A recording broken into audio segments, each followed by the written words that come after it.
चला मित्रांनो, नमस्कार. स्टाफ सिलेक्शन कमिशन मी नेहमी ज्याबद्दल बोलतो की भविष्यात एक मोठी संधी या क्षेत्रात महाराष्ट्रातल्या विद्यार्थ्यांना येणार आहे. आणि अजून असं नाही की यापूर्वी नव्हती, यापूर्वी होती, पण अवेअरनेस आपल्याकडे त्या मानाने केंद्र सरकारच्या जे रिक्रुटमेंट आहेत यांचा अवेअरनेस आपल्याकडे त्या मानाने कमी आहे. आपल्याकडे कुठल्या एक्झामचं रिक्रुटमेंट, कुठल्या एक्झामचं जास्त अवेअरनेस आहे. तलाठी भरती 500 जागा राज्यभरात, 200 जागांसाठी लाखो फॉर्म. पोलीस भरती, MPSC PSI भरती याचा अवेअरनेस कंपॅरेटिव्हली आपल्याकडे जास्त आहे. उलट जर तुम्ही उलट विचार करून बघितला तर केंद्र सरकारच्या ज्या रिक्रुटमेंट आहे याच्यामध्ये ॲज कम्पेअर्ड टू महाराष्ट्राच्या रिक्रुटमेंट नंबर ऑफ वॅकन्सीज पण जास्त असतात आणि त्या तुलनेने म्हणतोय मी, त्या तुलनेने अवेअरनेस सुद्धा कमी आहे.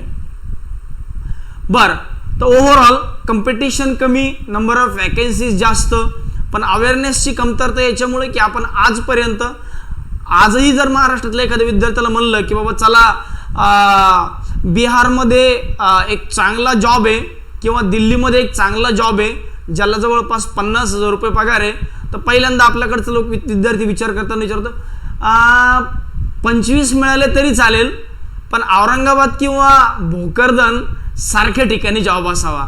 तर ओव्हरऑल ही एक आपली टेंडन्सी आहे की महाराष्ट्राच्या बाहेर आपल्याला जायचं नाही आहे. मला महाराष्ट्रामध्ये जॉब भेटला तर मग आयुष्य सुंदर आहे. तर ही टेंडन्सी आता हळूहळू आपल्याला बदलावी लागेल. त्याच्यामागचं कारण भविष्यात येणारी नॅशनल रिक्रुटमेंट एजन्सी, ज्याच्यातून भविष्यात येणाऱ्या मोठ्या बँकिंग सोबतच्याच आता जर तसं पाहिलं तर मागच्या काही वर्षांपासून जेव्हापासून बँकिंगची रिक्रुटमेंट चालू झाली 2011 पासून, तेव्हापासून बऱ्याच विद्यार्थ्यांना स्पेशलिस्ट ऑफिसर म्हणून अदर दॅन महाराष्ट्र पोस्टिंग मिळते.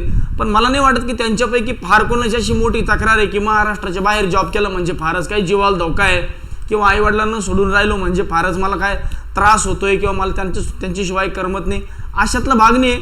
ते ॲडॅप्टेबिलिटी जी आहे ती हळूहळू येते. सुरुवातीला ते अवेअरनेस आपल्याकडे नव्हतं किंवा तशी मानसिकता आपली नव्हती.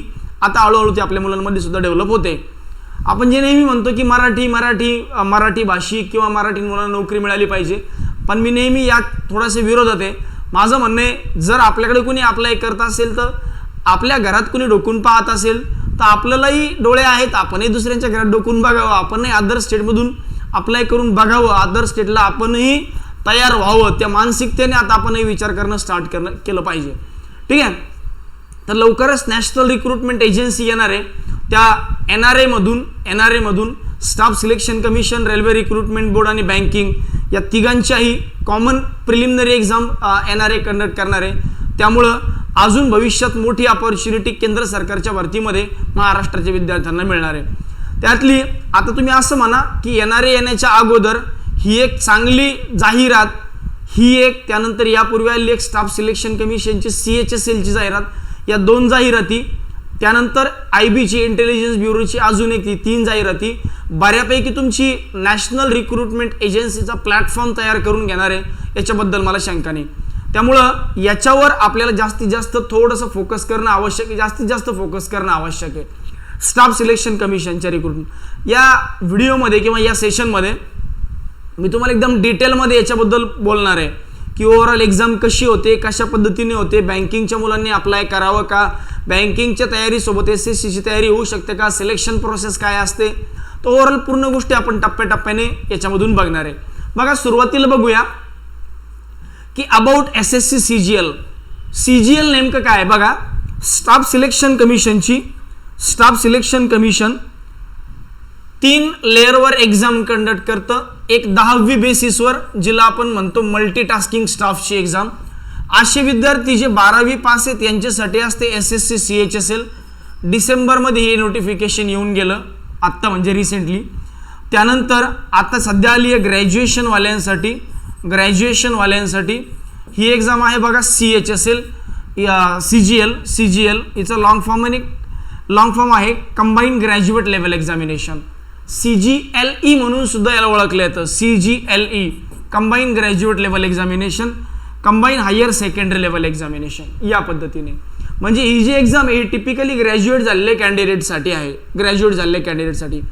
CGL मधून जवळपास या एकाच एक्झाम मधून केंद्र सरकारच्या वेगवेगळ्या डिपार्टमेंट वेगवेगळ्या मिनिस्ट्रीजसाठी जवळपास 32 वेगवेगळे पोस्टसाठी ही सिंगल एक्झाम कंडक्ट करण्यात येते. जसं IBPS एक परीक्षा घेतं पूर्ण पब्लिक सेक्टर बँकांसाठी, भारतातील जेवढ्या public sector bank except State Bank of India सगळ्यांसाठी एकच POची एक्झाम, एकच क्लरिकलची एक्झाम. तसं UPSC नंतर युनियन पब्लिक सर्व्हिस कमिशन नंतर केंद्र सरकारच्या जेवढ्या रिक्रुटमेंट होतात त्यानंतरच्या ग्रुप C आणि ग्रुप Bच्या त्या पूर्ण रिक्रुटमेंट जे आहे या होतात स्टाफ सिलेक्शन कमिशन मधून SSC CGLच्या एक्झामच्या माध्यमातून. मग याच्यासाठी जसं UPSC साठी क्रायटेरिया आहे एनी ग्रॅज्युएट, IAS असेल, IPS असेल, IRS असेल, सेम तसं CGLचा क्रायटेरिया सुद्धा आहे एनी ग्रॅज्युएट. मग ज्या विद्यार्थ्यांचं ग्रॅज्युएशन संपलंय असे विद्यार्थी या परीक्षेला एलिजिबल आहेत. जे विद्यार्थी बँकिंगची तयारी करतात अशा सुद्धा विद्यार्थ्यांनी या परीक्षेचा फॉर्म भरायचा आहे. त्याच्या मागचं कारण मी तुम्हाला पुढे सांगतोय. तर सांगत होतो की CGL नेमकं काय आहे. SSC CGL वेगवेगळ्या काही गॅझेटेड आणि नॉन गॅझेटेड पोस्ट ज्या आहेत या भरल्या जातात CGL मधून. मागच्या 2 वर्षांनंतर पूर्वी केंद्र सरकारने एक निर्णय घेतला की CGLच्या ज्या पण पोस्ट भरल्या जातात या कुठल्याही एक्झामला इंटरव्ह्यू ठेवायचा नाही. त्यामुळं या परीक्षेमध्ये पास होण्याची प्रोबॅबिलिटी अजून वाढली, सिलेक्शनची प्रोबॅबिलिटी अजून वाढली. त्यानंतर मी नॉर्थ इंडियाचा कॅन्डिडेट आहे आणि CGLचा एखादा इंटरव्ह्यू द्यायला कॅन्डिडेट आला महाराष्ट्राचा तर मी माझं पहिलं प्रेफरन्स मी नॉर्थ इंडियन कॅन्डिडेटला देईल. असंही काय आता बायसनेस होण्याचे प्रश्न राहिलेले नाही. आता विदाऊट इंटरव्ह्यू कुठलाही इंटरव्ह्यू या एक्झामसाठी नाही, या पोस्टसाठी नाही आहे. तर बघा टप्प्याटप्प्याने आपण सगळ्या गोष्टी क्लिअर करून घेऊयात. पुढे बघा पोस्ट. आता या 32 पोस्ट ज्या आहेत या नेमक्या कुठल्या आहेत बघा. नेमक्या ज्या 32 वेगवेगळ्या पोस्ट आहेत, 32 वेगवेगळ्या पोस्ट आहेत, याच्याबद्दल आपण थोडंसं जाणून घेऊया. बघा या ज्या 2 पोस्ट आहेत असिस्टंट ऑडिट ऑफिसर. बघा असिस्टंट ऑडिट ऑफिसर ही गॅझेटेड ऑफिसरची पोस्ट आहे. म्हणजे आपल्याला म्हणलं होतं ना कॅरेक्टर सर्टिफिकेट आणा गॅझेटेड ऑफिसरचं, तर ही एक पोस्ट आहे गॅझेटेड ऑफिसरची ग्रुप B मधली. त्यानंतर असिस्टंट अकाउंट्स ऑफिसर. बघा आता नेमक्या या ज्या पोस्ट आहेत या कुठल्या डिपार्टमेंटसाठी आहेत, कुठल्या कॅडरसाठी आहेत याच्याबद्दल इन्फॉर्मेशन दिली आहे. Assistant audit officer Indian audit accounts department and department under CAG. केंद्र सरकारकडे जे इन्कम येतं आणि जो खर्च होतो, जसं आपल्या इन्कम आणि एक्सपेंडिचरचा हिशेब जे आपला CA ठेवतो तसं केंद्र सरकारचा इन्कम आणि एक्सपेंडिचरचा हिशेब जे हे CAG ठेवतं. पूर्ण वॉच CAGचा असतो, comptroller auditor general of India. तर या पोस्टसाठी या डिपार्टमेंटमध्ये ही रिक्रुटमेंट आहे, या डिपार्टमेंटसाठी ही रिक्रुटमेंट आहे.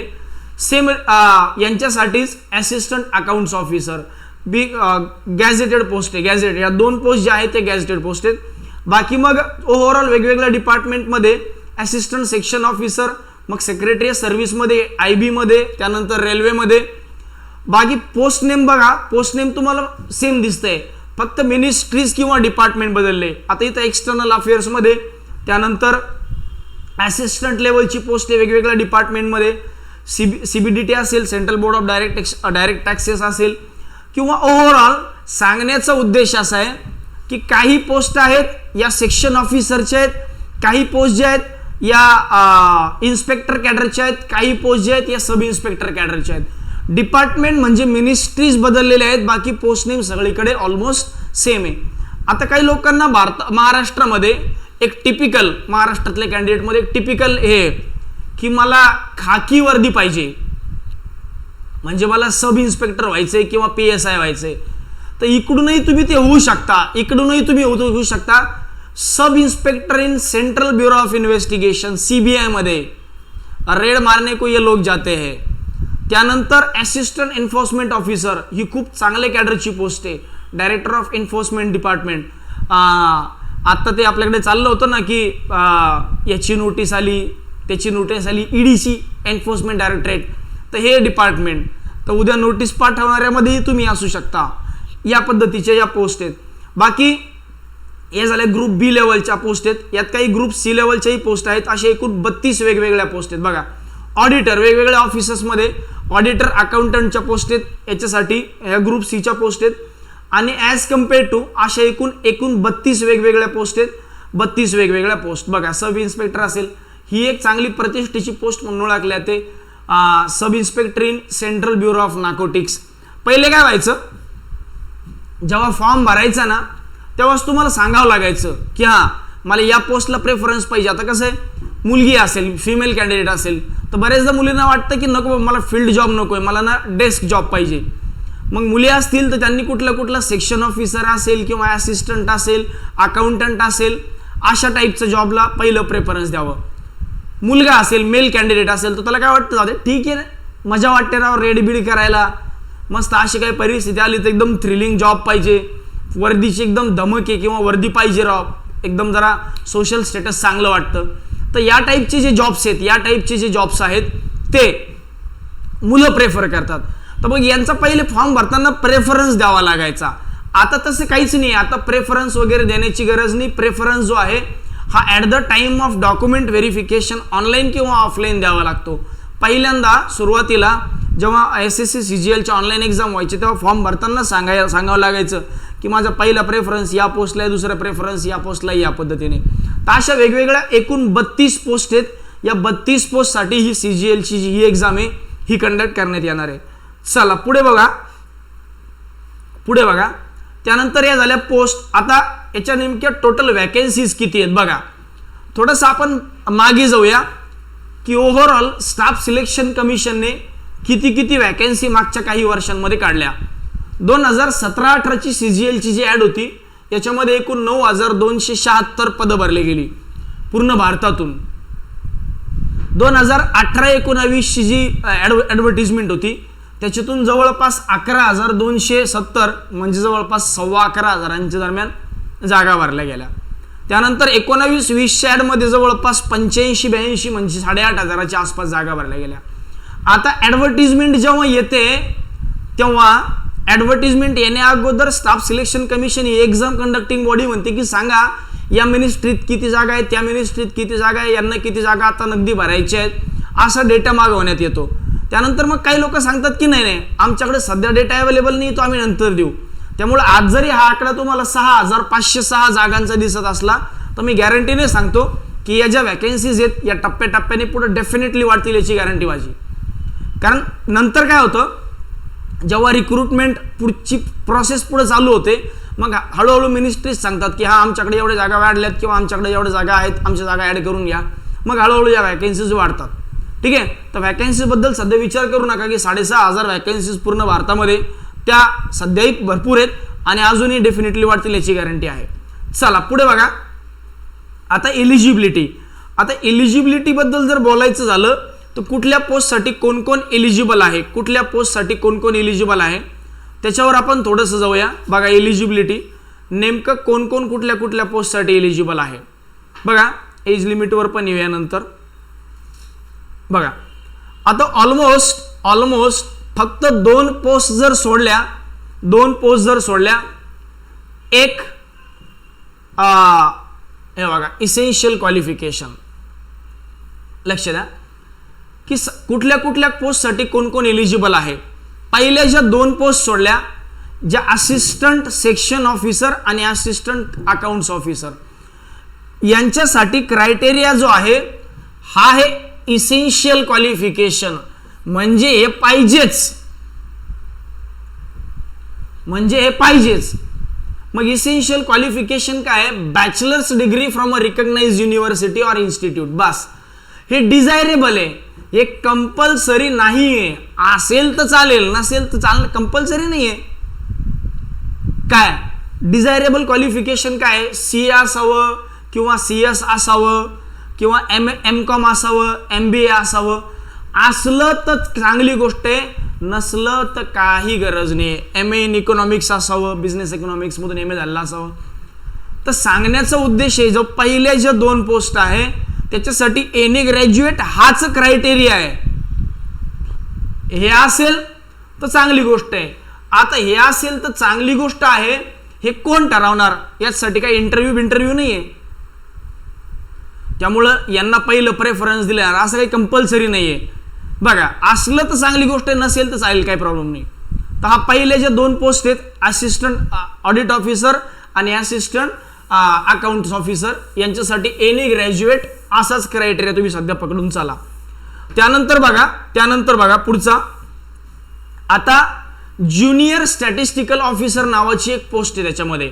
ज्युनियर स्टॅटिस्टिकल ऑफिसर ही एकमेव पोस्ट आहे जिला ग्रॅज्युएशनला 12वी मध्ये बघा ग्रॅज्युएशन झालेलं असावं, graduation bachelor's degree in any subject from a recognised university or institute with at least 60% marks in mathematics at 12th standard level. म्हणजे माझं ग्रॅज्युएशन कशातूनही झाले चालेल, पण 12वीला मला मॅथ्स असावं, मॅथ्समध्ये मला मिनिमम 60% असावे. ही एकमेव पोस्ट आहे ही एकमेव पोस्ट आहे जिला 12वीला मॅथ्स पाहिजे विथ 60%. बाकी सगळ्या ज्या पोस्ट आहेत, बाकी मग ऑल अदर पोस्ट, त्याच्या वरच्या 2 पोस्ट आहेत त्या सुद्धा आणि इथं सुद्धा, म्हणजे एकूण 31 पोस्ट अशा आहेत की ज्यांना ऑल अदर पोस्ट ज्या आहेत, ज्यांना bachelor's degree from recognised university or its equivalent, in fact no minimum percentage required, no minimum percentage, कोणत्याही पर्सेंटेजची अट नाही, आणि तुमचं ग्रॅज्युएशन जे आहे हे 1 जानेवारी 2021 पर्यंत पूर्ण असावं. म्हणजे नया साल आने वाला है ना, उससे पहले तुम ग्रेजुएट होने के हो के रहने चाहिए. मतलब 1 जानेवारी 2021च्या अगोदरच तुमचा निकाल तुमच्या हातात पाहिजे, म्हणजे तुमच्या युनिव्हर्सिटीचा निकाल लागलेला असला पाहिजे. या पद्धतीने हा मिनिमम क्रायटेरिया आहे. बाकी तुमचं ग्रॅज्युएशन BA असेल, बेकॉम असेल, BSc असेल, MBA असेल, इंजिनिअरिंग असेल, काही असलं तर काही फरक पडत नाही, हे सगळ्यांसाठी इक्विव्हॅलंट आहे. म्हणजे मी बीकॉम असलं तरी मला तेवढीच किंमत आहे, आणि मी BSc असेल तरी मला तेवढीच किंमत आहे, मला माझं इंजिनिअरिंग झालं असेल तरी माझी तेवढीच किंमत आहे, BSc ॲग्री झाला असेल तरी तेवढीच किंमत आहे. आता स्टाफ सिलेक्शन कमिशनच्या एक्झाममध्ये जर स्पष्ट दिलं criteria bachelor's degree from a recognised university with स्ट्रीमचा काही उल्लेखच नाही आहे. त्यामुळं लक्षात घ्या की हा फॉर्म कुणीही भरू शकतं, असा व्यक्ती ज्याचं ग्रॅज्युएशन झालंय. ठीक आहे, त्यामुळे एलिजिबिलिटी क्रायटेरियामध्ये मी असंच म्हणतोय की ग्रॅज्युएशन कंप्लीट असावं. यानंतर येऊया आपण एज लिमिटवर. बघा, काही एक्झामसाठी एज लिमिट 27 वर्षांपर्यंत आहे, काही एक्झामसाठी एज लिमिट जी आहे ही 30 वर्षांपर्यंत आहे, आणि काही पोस्टसाठी एज लिमिट जी आहे ही 32 वर्षांपर्यंत आहे. बघा, age limit for the post which is age limit is 18 to 27 years. बघा, काही पोस्ट अशा आहेत, बघा जो कॉलम आपल्याला वरती दिला होता पोस्टचा कॉलम, त्याच्या समोर एज लिमिट दिली, बघा त्या समोर एज लिमिट दिली आहे. तर काही पोस्टसाठी एज लिमिट 18 ते 27 आहे, काही पोस्टसाठी, आता या कुठल्या पोस्ट आहेत, असिस्टंट कॅडरच्या किंवा ज्याला आपण डेटा एंट्री ऑपरेटर वगैरे म्हणतो, या कॅडरच्या पोस्टसाठी 18 ते 27 वर्ष. त्यानंतर अशा काही पोस्ट ज्यांच्यासाठी एज लिमिट 18 ते 27 आहे, 20 ते 27, काही पोस्टसाठी 30 पर्यंत आहे, आणि काही पोस्टसाठी 32 वर्षापर्यंत आहे. आता एज पण कधी काउंट होणार, बघा 1/1/2000. बघा आता एजचा जो डेट आहे, बघा 1/1/2021, म्हणजे सपोज माझं वय 27 वर्ष 1 महिना असेल, 27 वर्ष 1 महिना, तर मी या पोस्टसाठी इलिजिबल आहे 20 ते 30 दरम्यान आणि 32 पर्यंत. मी वरच्या 2 पोस्टसाठी इलिजिबल नाही आहे. बरं, मग तुमचं एज कसं बघायचं, माझं एज किती आहे, काय करायचं, तुमच्या जो डेट ऑफ बर्थ आहे, तुमची डेट ऑफ बर्थ, सपोज माझी 30/12/1987 आहे, मग 30/12/1987 ला मी 1 जानेवारी 2021 मधून 30/12/87 मायनस करेल, 30/12/1987 मायनस करेल, इकडून सबस्ट्रॅक्शन करत जा, याच्यातून हे मायनस केलं, याच्यातून हे मायनस केलं, अशा पद्धतीने. तर कॅल्क्युलेशन करायला सोपं जाईल. इनफॅक्ट अजून त्यांनी क्लिअरली काय मेन्शन केलं की ज्यांचं वय 18 ते 27 पाहिजे त्यांची डेट ऑफ बर्थ याच्या दरम्यान पाहिजे. आता ओबीसी कॅटेगरीचं कॅन्डिडेट असेल तर +3, SC/ST कॅटेगरीचं कॅन्डिडेट असेल तर +5. या हिशोबाने एजचं एक्झम्पशन जे केंद्र सरकारच्या इतर एक्झाममध्ये आहे ते इथं सुद्धा आहे. ठीक आहे, चला हा झाला एजचा क्रायटेरिया. काही पोस्टसाठी 18 ते 27, काही पोस्टसाठी 18 ते 27, काही पोस्टसाठी 20 ते 27, काही पोस्टसाठी 20 ते 30 आणि काहीसाठी up to 32 years plus extra. OBC साठी असेल तर +3 आणि SC/ST साठी असेल तर +5. चला हे झालं एलिजिबिलिटी, एज लिमिट झालं. त्यानंतर आता सिलेक्शन प्रोसेस कशी आहे बघा. एखादा विद्यार्थी SSC CGL ची तयारी करतो म्हणजे त्याला कुठल्या कुठल्या फेजमधून जावं लागेल. त्याला पहिली द्यावं लागेल Tier 1 एक्झामिनेशन. Tier 1 एक्झामिनेशनमध्ये एक सिंगल पेपर असतो, सिंगल एक्झाम Tier 1 मध्ये पेपर 1. याच्यामध्ये 4 सब्जेक्ट असतात, क्वांट रिझनिंग इंग्लिश आणि GS. Tier 2 मध्ये 2 पेपर असतात कंपल्सरी प्लस 1 पेपर असतो ऑप्शनल. कुठल्या पोस्टसाठी? हा असतो बघा ज्युनियर स्टॅटिस्टिकल ऑफिसर साठी, JSO साठी. असे 3 पेपर, ज्यांना वाटलं ते 2 पेपर देऊ शकतात, ज्यांना वाटलं ते 3ही देऊ शकतात. पण हे 2 कंपल्सरी आहे आणि हा एक ऑप्शनल आहे. ही Tier 2 ची एक्झाम. बरं, Tier 3 मध्ये डिस्क्रिप्टिव्ह पेपर असतो इंग्लिशवर, Tier 3. बरं, मग Tier 3 झालं की Tier 4 मध्ये कम्प्युटर प्रोफिशियन्सी टेस्ट. काही नसतं विशेष, टायपिंगचा काही कंपल्सरी नाही. MS ऑफिस येतं का, MS पॉवर पॉईंट येतं का, MS एक्सेल येतं का, बस एक एवढी टेस्ट होते. बरं, काही एक्झामसाठी स्किल टेस्ट आहे, डेटा एंट्री स्किल टेस्ट आहे. काही पोस्टसाठी, सगळ्यांसाठी नाही आहे. आणि डॉक्युमेंट व्हेरिफिकेशन कंपल्सरी. ओव्हरऑल ही जी एक्झाम आहे ही होते 200 मार्कांची, ही होते 400 मार्कांची आणि ही होते 100 मार्कांची. अशा एकूण 700 मार्कांपैकी तुमचं सिलेक्शन होतं 700 मार्क्सपैकी. म्हणजे प्री 200 मार्कांची, मेन्स 400 मार्कांची आणि डिस्क्रिप्टिव्ह पेपर 100 मार्कांचा, असे 700 मार्कांची एक्झाम होते. आता बँकिंगमध्ये कसं होतं की फक्त मेन्सचा स्कोर काउंट होतो. यांचं तसं नाही आहे, यांचा ओव्हरऑल पूर्ण सब्जेक्ट, पूर्ण याचा स्कोर काउंट होतो. मग 700 पैकी मला जसजसे मार्क पडतील मग माझ्या प्रेफरन्सनुसार मला तशा पोस्ट मिळतील. या पद्धतीचे SSC CGL ची रिक्रुटमेंटची सिलेक्शन प्रोसेस आहे. याच्याबद्दल आपण थोडंसं डिटेल जाणून घेऊया. बघा, लक्ष द्या. याच्यामध्ये जर तुम्ही पाहिलं, सिलेक्शन प्रोसेसमध्ये जर तुम्ही पाहिलं तर बघा, पेपर 1 मध्ये नेमकं काय काय विचारलं जातं. पेपर 1 मध्ये नेमकं काय काय विचारलं तर कुठले कुठले सब्जेक्ट. पेपर 2 मध्ये नेमकं काय काय विचारलं तर कुठले कुठले सब्जेक्ट. पेपर 3 मध्ये नेमकं काय काय विचारलं तर कुठले कुठले सब्जेक्ट. बघा, लक्ष द्या. जो पेपर 1 आहे, ज्याला Tier 1 म्हणताय आपण, Tier 1 जी आहे हिच्यामध्ये जनरल इंटेलिजन्स अँड रिझनिंग म्हणजे लॉजिकल रिझनिंग. जनरल अवेअरनेस 25 प्रश्न 50 मार्क, 25 प्रश्न 50 मार्क. क्वांट 25 प्रश्न 50 मार्क आणि इंग्लिश 25 प्रश्न 50 मार्क. याच्यासाठी टाइम असतो 1 तासांचा. ॲज जे लोक बँकिंगच्या एक्झामचं प्रिपरेशन करतात त्यांच्यासाठी सेम क्वेश्चन असतात. फक्त या केसमध्ये 100 प्रश्न 200 मार्क आहे आणि त्या केसमध्ये 100 प्रश्न 100 मार्क असतात.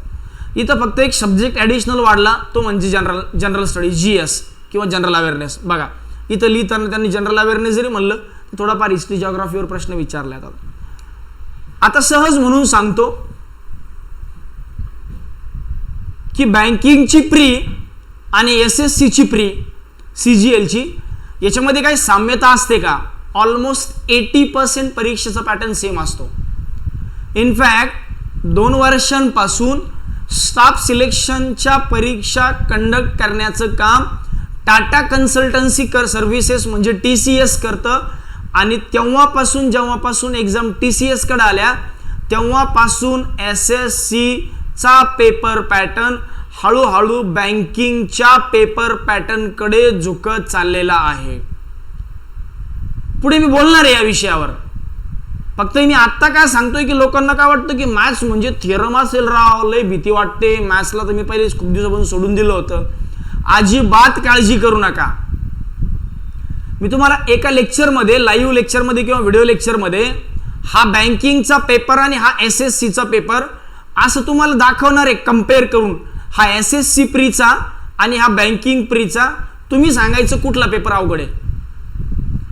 मी गॅरंटीने सांगतो, आजही जर मी तुम्हाला SSCचा पेपर प्री सॉल्व करायला दिला क्वांटचं सेक्शन, तर मी गॅरंटीने सांगतो 25 पैकी बँकिंगची ज्याची चांगली तयारी आहे 25 पैकी मिनिमम 18 ते 20 प्रश्न कुठलाही बँकिंगची तयारी करणारे विद्यार्थी यातले सोडवेल. हा, फक्त कोणत्या टाईपचे प्रश्न जमू शकणार नाहीत किंवा जमणार नाहीत जे बँकिंगची तयारी करतात. ट्रिग्नोमेट्री, जॉमेट्री किती प्रश्न असतात? जास्तीत जास्त 4 ते 5, 6 पकडून घ्या. एवढे प्रश्न जर सोडून दिले तर मी गॅरंटीने सांगतो मिनिमम 18 प्रश्न गुणिले 2 म्हणजे 36 मार्क तुम्हाला आरामात पडतील. जास्तीत जास्त इकडे विचारले तर कमर्शियल मॅथ्स, आणि ते पण IBPSच्या क्लर्कच्या प्री लेवलचं, IBPS क्लर्कच्या प्री लेवलचं. म्हणून सगळ्यांनी अजिबात परीक्षेचं टेन्शन घ्यायचं नाही. फॉर्म भरायचा, परीक्षा 6 महिन्यानंतर आहे, तोपर्यंत सारथी तुमच्याकडून खूप तयारी करून घेणार आहे, ते पण पुढे सांगतो अजून. चला बघा, त्यानंतर झालं टियर 1. आता टियर 2 मध्ये काय असतं? जे लोक टियर 1 ला क्वालिफाय होतील, जे लोक टियर 1 ला क्वालिफाय होतील असे लोक टियर 2 साठी एलिजिबल राहतील. मग टियर 2 मध्ये काय आहे? पेपर 1 क्वांटिटेटिव्ह ॲप्टिट्यूड 100 प्रश्न 200 mark. Paper 2 English language and comprehension 200 प्रश्न 200 मार्क. आता हा जो पेपर आहे ना, हा ऑब्जेक्टिव्ह टाईप आहे, MCQ आहे. MCQ आहे. हे दोन्ही पेपर प्रत्येकाला देणं कंपल्सरी आहे, कंपल्सरी आहे. जे लोक ज्यांना वाटतं की मला ज्युनियर स्टॅटिस्टिकलचा पेपर द्यायचा आहे JSO साठी, त्यांनी पेपर 3 द्यायचा आहे. ज्यांना वाटतं ज्या पहिल्या 2 ऑडिटवाल्या पोस्ट होत्या त्यांच्यासाठीची पण इलिजिबल व्हायचे, त्यांनी हा पेपर 4 द्यायचा. त्यामुळं जो जनरल ग्रॅज्युएट आहे माझ्यासारखा, तर मी काय करेल, पेपर 1 आणि पेपर 2 देईल. Tier 1 tier 2. मग टियर 1 मध्ये ते कंपल्सरी सगळ्यांना, टियर 2 मध्ये मी 2 पेपर देईल. ज्यांचं आता बघा, माझं BSc ला मॅथ्स होतं, मला वाटतं की माझं मॅथ्स चांगलं आहे, मी JSO साठी ॲडिशनल पोस्टला इलिजिबल होतोय, तर मी हा पण पेपर देईल. तर कंपल्सरी नाही हा पेपर सगळ्यांसाठी, हे 2 पेपर सगळ्यांसाठी कंपल्सरी आहेत. त्यामुळे टेन्शन घेण्याची गरज नाही. पुढे आहे बघा लिहिलं खाली, बघा खाली काय लिहिलंय, paper 1 tier 1 and tier 2 will be consist of objective type multiple choice question. Tier 1 tier 2 मध्ये MCQ असणार. बर, tier 1 there will be negative marking of 0.5 for each answer. म्हणजे जसं तुम्ही असं म्हणा की 1/4 निगेटिव्ह मार्किंग आहे, 1/4 निगेटिव्ह मार्किंग आहे. बर, त्यानंतर काय सांगितलं पुढे बघा, हे बघा, हा 12.7.4 पॅरा. हा tier 2, in tier 2 paper 1 and 2 are compulsory for all post. हा प्रत्येक सगळ्या पोस्ट साठी कंपल्सरी आहे. and paper 3 of tier 2 will be only for those who apply for junior statistical officer. Tier 2 मधला तिसरा पेपर हा फक्त JSO साठीच आहे, इतरांसाठी नाही. बर, त्यानंतर tier 2 paper 4 will be those candidate who are shortlisted for post of assistant audit officer and assistant account officer. आत्ता बोललो यापूर्वीच. तर टियर 2 मधला पेपर 1 2 सगळ्यांसाठी कंपल्सरी, आणि पेपर 3 जो आहे टियर 2 मधला हा JSO साठी, आणि पेपर 4 जो आहे हा टियर 2 मधला हा असिस्टंट ऑडिट ऑफिसर किंवा असिस्टंट अकाउंट ऑफिसर साठीच आहे, बाकी लोकांसाठी नाहीये. ज्यांना त्या ॲडिशनल पोस्ट साठी फॉर्म भरायचे किंवा इलिजिबल व्हायचे त्याच लोकांनी हा द्यायचा आहे. झालं का? बरं, टियर 1 झाली, टियर 2 झाली. आता टियर 3 मध्ये बघा काय, टियर 3 मध्ये English paper and pen mode, descriptive English असतं, म्हणजे लेटर लिहा, एसे लिहा, या टाईप मध्ये लिहिले बघा. Descriptive English in Hindi. बघा हा जो पेपर आहे हा वाटलं तर इंग्लिशमधून घ्या, वाटलं तर हिंदीतून द्या. तुम्हाला वाटलं माझं इंग्लिश थोडं वीक आहे, एसे लिहायला मला प्रॉब्लेम वाटतो इंग्लिशमधून, तुम्ही हिंदीतून लिहू शकता. Writing of essay, precise letter, application etcetera या पद्धतीचा. याच्यासाठी वेळ आहे बघा 1 तासांचा 100 मार्क. बरं मग ते टियर 1 झाली, टियर 2 झाली, टियर 3 झाली. आता टियर 4 बघा. आता tier 4 skill test. In tier 4 computer proficiency test and data entry speed test will be conducted. बघा आता ओव्हरऑल कम्प्युटर प्रोफिशियन्सी टेस्ट जी आहे ही ओव्हरऑल सगळ्या पोस्टसाठी आहे आणि डेटा एंट्री स्पीड टेस्ट जी आहे ती पर्टिक्युलर काही पोस्टला आहे. बरं ही काय मार्कवाली नाही आहे, ही फक्त क्वालिफाईंग इन नेचर आहे, हिच्यासाठी काय मार्क नाही आहेत. मग ओव्हरऑल सिलेक्शन जे आहे, आता हा जो सिलेबस दिला आहे हा सगळा सिलेबस आहे प्रीचा, म्हणजे टियर 1, टियर 2, टियर 3, टियर 4चा. आता आपण सगळ्यात महत्त्वाच्या पार्टवर येऊया. तो म्हणजे कम्प्युटर प्रोफिशियन्सी टेस्ट. बघा कम्प्युटर प्रोफिशियन्सी टेस्टमध्ये काय काय करायचं आहे.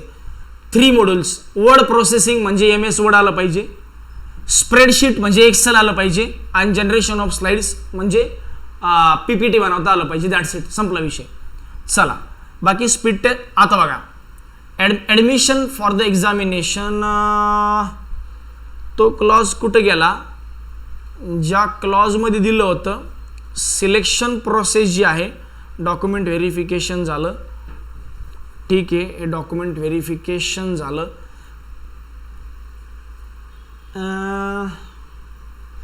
एक क्लॉज याच्यामध्ये होता बघा, आता एक्झॅक्टली तो थोडा खालीवर गेला असेल, ठीक आहे. क्लॉज असा होता की सिलेक्शन प्रोसेस जी आहे म्हणजे तुमचं फायनल सिलेक्शन जे आहे हे होणार टियर 1, टियर 2, टियर 3 आणि टियर 4च्या मार्क्सनुसार. टियर 1, टियर 2, टियर 3 आणि टियर 4च्या मार्क्सनुसार याच्यावरच तुमचं फायनल सिलेक्शन डिपेंड असणार. आता टियर 4ला मार्क्स नाही आहेत, क्वालिफाईंग इन नेचर आहे, पण टियर 1, टियर 2 आणि टियर 3, टियर 1 200 मार्कांची, टियर 2 400 मार्कांची आणि टियर 3 100 मार्कांची, अशी 700 मार्कांपैकी तुमचं फायनल सिलेक्शन असणार आहे. बघा आता ओव्हरऑल हे झालं. बाकी मिनिमम क्वालिफाईंग कट ऑफ हा इथं आहे बघा, हा इकडे लक्ष द्या. इथे बघा काय सांगितलंय, based on the aggregate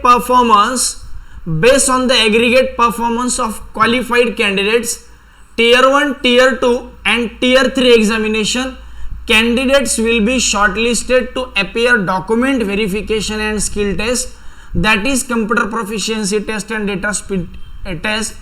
skill test बघा इथं की तुमचं डॉक्युमेंट व्हेरिफिकेशनसाठी किंवा स्किल टेस्टसाठी क्वालिफाय तुम्ही कधी होणार, तुमचा टियर 1, टियर 2 आणि टियर 3च्या मार्क्सनुसार. That's it. बस या पद्धतीने झाला हा SSC CGL ची पूर्ण माहिती. आता पुढे बघा ओव्हरऑल याची फॉर्म भरण्याची लास्ट डेट काय आहे किंवा ओव्हरऑल यांचे इम्पॉर्टंट डेट्स काय, फॉर्म कसा भरायचा याच्याबद्दल बेसिक इन्फॉर्मेशन घेऊया आणि मग पुढे महत्त्वाचा पार्ट की सारथीकडून SSC CGL साठी, SSC CHSL साठी काय काय मदत, काय काय गायडन्स कसं होणार आहे त्याच्याबद्दल. बघा फॉर्म चालू झालेत 29/12 पासून 31 जानेवारीपर्यंत लास्ट डेट आहे. 2 जानेवारीपर्यंत तुम्ही फीस भरू शकता. ओके. त्यानंतर 2 फेब्रुवारीपर्यंत तुम्ही फीस भरू शकता. त्यानंतर यांची प्री एक्झाम जी आहे, प्री एक्झाम म्हणजे टियर 1 एक्झाम ही होणार आहे 29 मे ते 7 जानेवारीच्या दरम्यान. म्हणजे ऑलमोस्ट 5 नाही 6 महिने आपल्या हातात आहे. 5 महिने मे पर्यंत, मे एंडिंगला एक्झाम आहे. म्हणजे पूर्ण 5 महिने. या 5 महिन्यात बँकिंगची तयारी जर तुमची झालेली नसेल तरी तुम्ही SSCची तयारी करू शकता, एवढी गॅरंटी माझी. त्यानंतर टियर 2 आणि डिस्क्रिप्टिव्हच्या डेट्स ज्या आहेत या तुम्हाला नंतर नोटिफाय करण्यात येतील असं त्यांनी सांगितलंय. बरं आता फॉर्म कसा भरायचा, सेम जसा SSC CHSLचा फॉर्म भरला होता, ज्या लोकांनी SSC CHSLचा फॉर्म भरला होता सेम तसाच फॉर्म भरायचा आहे. यासाठी वेबसाईट जी आहे ती आपल्याला इथं दिली नसेल तर मी लिहून देतो, दिली आहे खाली पण तरी पण मी लिहून देतो.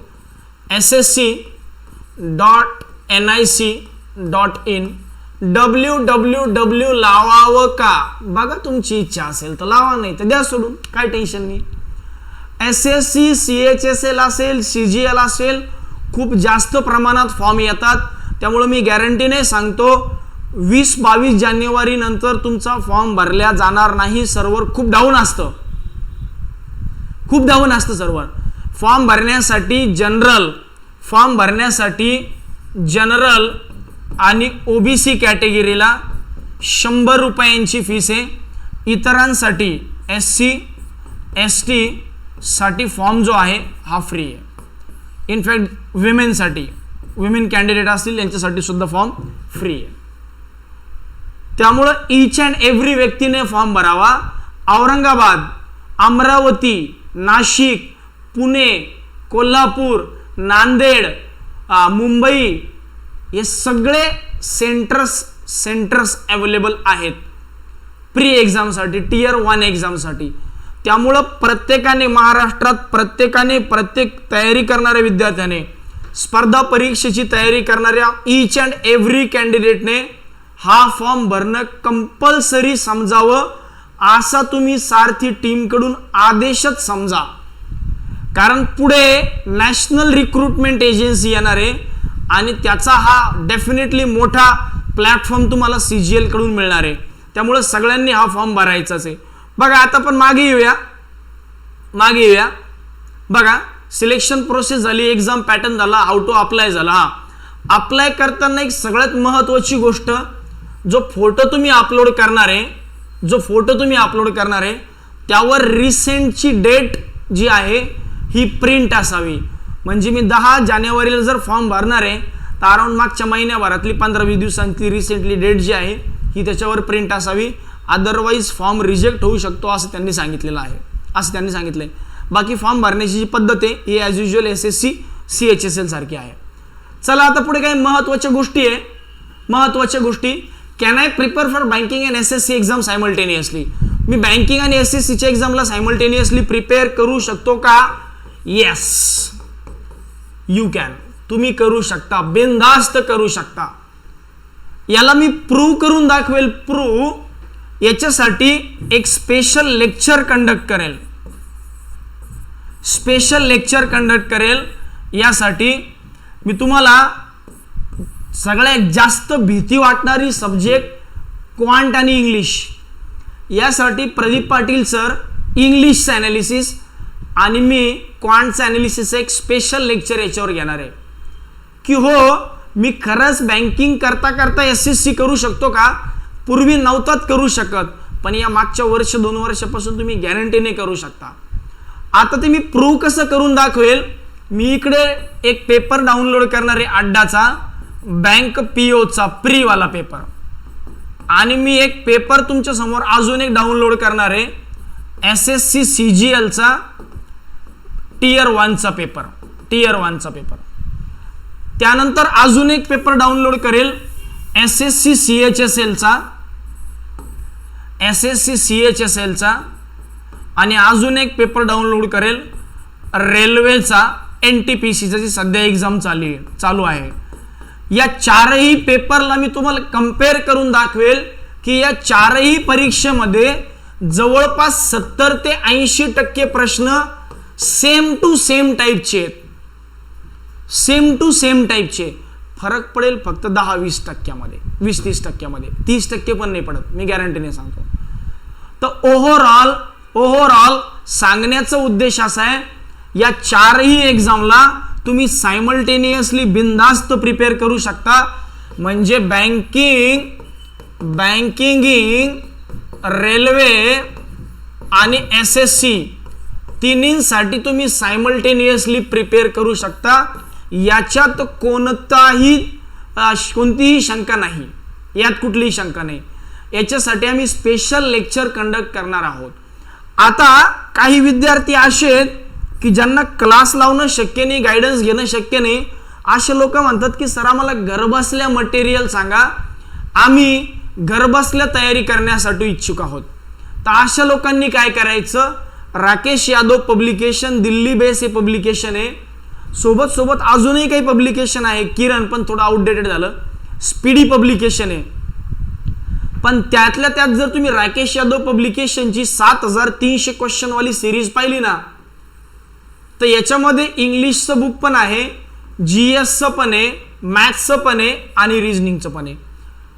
हे बुक जर तुम्ही 4 बुक कुठे अवेलेबल होतील, फ्लिपकार्टवर अवेलेबल आहेत, फ्लिपकार्टवर. तर फ्लिपकार्टवरून जर तुम्ही फ्लिपकार्टवरून जर हे तुम्ही मागवले फ्लिपकार्टवरून, तर आरामात तुमच्या घरी 8-10 दिवसात येतील. आणि हे पुस्तकं जर तुम्ही व्यवस्थित पद्धतीने पूर्ण सॉल्व्ह करून काढले तर मी गॅरंटीने सांगतो हे क्वेश्चन सॉल्व्ह करा. अड्डा 247च्या ऑनलाईन टेस्ट घ्या. बघा हे पुस्तक सॉल्व्ह झाल्यानंतर ऑनलाईन टेस्ट बाय अड्डा 247च्या ऑनलाईन टेस्ट घ्या. याच्यातून मी गॅरंटीने सांगतो तुमची चांगल्यातली चांगली तयारी होऊ शकते. बरेचदा काय होतं की सर तुम्ही व्हिडिओ बनवला, मग नंतर मुलांचे मेसेज येतात, फोन येतात की सर तुमचा व्हिडिओ आम्ही पाहिला, जे आपले विद्यार्थी पण नसतात, पण तुम्ही आम्हाला स्टडी मटेरियल जे आहे ते सांगितलं, पण ते कुठून घ्यायचं हे नाही सांगितलं. बघा फ्लिपकार्टवरून बरेच जण व्हिडिओ बनवतात पण स्टडी मटेरियलच सांगत नाही, कुठून घ्यायचं हे सांगत नाही. ऑनलाईन टेस्ट इथून अड्डाच्या फ्लिपकार्टवरून हे बुक्स घ्या. 4ही बुक्स खूप चांगले आहेत, याच्यातून बऱ्यापैकी तयारी होईल. मागे मी CHSL ला पण हेच बुक सजेस्ट केले होते, कारण माझी इच्छा होती थोडंसं वरच्या लेवलचं झालं, खालच्या लेवलच्या एक्झाम सहजी पास होते. त्यामुळे CHSL ला पण हेच बुक आहे आणि SSC CGL ला सुद्धा हेच मटेरियल चांगलं आहे. आता महत्वाची गोष्ट यानंतरची बघा, सारथीकडून यूट्यूबवर किंवा सारथीच्या मोबाईल ॲप्लिकेशनवर एक फ्री बॅच चालवणार आहे. फ्री, फक्त ती बॅच जी आहे ही डेली नसणार, ही वीकेंडला असणार. फ्री वीकली बॅच नका म्हणू, वीकेंड बॅच म्हणा. वीकेंड बॅच, ही फ्री वीकेंड बॅच जी आहे ही चालवली जाईल ॲट यूट्यूब और at Sarathi mobile app. Sarathi mobile app ही जी बॅच आहे ही सगळ्यांसाठी फ्री असणार आहे. ही फ्री याच्या मागे ठेवण्यामागचा उद्देश असा आहे की प्रत्येक महाराष्ट्रातल्या विद्यार्थ्यांना या परीक्षेचा अवेअरनेस व्हावं. या बॅचमध्ये कुठले कुठले सब्जेक्ट शिकवले जातील, याच्यामध्ये क्वांट शिकवले जाईल, याच्यामध्ये इंग्लिश शिकवले जाईल, याच्यामध्ये जनरल स्टडीज शिकवण्यात येईल आणि याच्यामध्ये जनरल इंटेलिजन्स म्हणजे रिझनिंग सुद्धा शिकवण्यात येईल. जनरल स्टडीजमध्ये GS मध्ये किंवा GA मध्ये हिस्ट्री जिओग्राफीवाला पार्ट सुद्धा घेण्यात येईल आणि तोही अशा फॅकल्टीजकडून घेण्यात येईल जे महाराष्ट्रात चांगल्या त्यांच्या सब्जेक्टमध्ये नामांकित शिक्षक आहेत.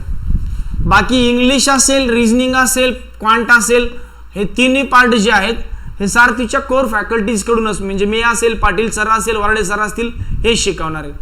जनरल अवेअरनेसमध्ये काही भाग अक्षय सर घेतील, काही भाग मंडलिक सर घेतील, काही भाग जनरल स्टडीजवाला सारथी MPSCची जी टीम आहे यांच्याकडून आपण कंप्लीट करून घेणार आहोत. तर हा वाला जो पार्ट आहे हे वाला हा या वीकेंड पासून आपण चालू करतोय.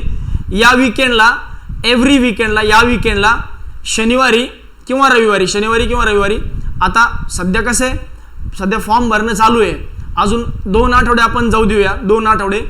मग पुढच्या आठवड्यापासून या आठवड्यामध्ये आम्ही तुम्हाला बेसिक इंट्रोडक्शन देणार आहे. जसं मी म्हणलं ना, मी क्वांटचं देईल की हा पेपर आहे, तुम्हाला जो पाहिजे तो त्या हिशोबाने तुम्ही निवडू शकता. ठीक आहे. इंग्लिश क्वांटचा की हा बँकिंगचा पेपर आहे, हा SSCचा पेपर आहे, हा रेल्वेचा पेपर आहे, कंपॅरिझन करून दाखवेल की हा एवढा सिलेबस कॉमन आहे. तसं पाटील सर इंग्लिशचं एक इंट्रोडक्टरी सेशन या वीकेंडला घेतील आणि मग पुढच्या वीकेंडपासून एक सिलेबसला टार्गेट करून, एक ओव्हरऑल चॅप्टर वाईज टार्गेट करून आपण हा सिलेबस जो आहे हा पुढच्या 3-4 महिन्यामध्ये पूर्णतेकडे नेऊया आणि ते पण विदाऊट एनी फीस. हा याच्यासाठी की जास्तीत जास्त विद्यार्थ्यांमध्ये याचा अवेअरनेस वाढावं, जास्तीत जास्त विद्यार्थ्यांना कळावं की हा SSCच्या एक्झाम असतील किंवा बँकिंगच्या एक्झाम असतील बऱ्यापैकी सिमिलर आहेत आणि सोबत हाच पार्ट पुढे नॅशनल रिक्रुटमेंट एजन्सीला येणार आहे. ठीक आहे. त्यासाठी तुम्हाला काय करायचंय बघा, सारथीचं यूट्यूब चॅनल आहे, सारथीचं यूट्यूब चॅनल जे तुम्ही सध्या व्हिडिओ बघतायत, या व्हिडिओला या यूट्यूब चॅनलला सबस्क्राईब करून ठेवायचं. सारथीचं जे टेलिग्राम चॅनल आहे, टेलिग्राम चॅनल सारथी एज्युकेशन औरंगाबाद, त्या टेलिग्राम चॅनलला सुद्धा तुम्ही जॉईन व्हा. बाकी कुठल्याही मदतीसाठी तुम्ही या नंबरवर आम्हाला फोन करू शकता. ठीक आहे, चालेल. तो ओव्हरऑल होपफुली हे सगळं तुमच्या लक्षात आलं असेल की एक्झाम कशी आहे, नेमकं कोण कोण एलिजिबल आहे, कुठल्या कुठल्या पोस्ट भरल्या जातात, केंद्र सरकारची रिक्रुटमेंट आहे आणि सगळ्यात महत्त्वाची गोष्ट अशी की याची नेमकी सिलेक्शन प्रोसेस काय आहे आणि बँकिंगचा विद्यार्थी याला तयारी करू शकतो का, याच्याबद्दल लवकरच एक डिटेल व्हिडिओ अजून तुमचा कॉन्फिडन्स वाढण्यासाठी बनवणार आहे. ठीक आहे, तर वीकेंडला या बॅचेस चालतील. सगळ्यांनी नक्की याचा यूज करून घ्या. जास्तीत जास्त मराठी विद्यार्थ्यांनाही सांगा की हो आपल्या इथे SSCचं प्रिपरेशन आता हळूहळू आपण करून घेणार आहोत. चलो, thank you very much. Thank you again.